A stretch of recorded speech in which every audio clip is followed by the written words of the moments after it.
Hello guys, welcome back to our channel. Today I'm going to show you how to download and install TCF Bank's mobile banking app.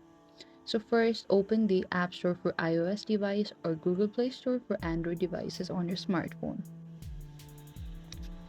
And in the search bar, type TCF mobile banking and search for the app. And here we could see TCF mobile banking, and on the side that says install, tap on that option. And after the download is complete on the app, from the device's home screen or app drawer, follow on the screen instruction to set up the app, which may include create an account, logging with your existing banking credentials, or registering for mobile banking services.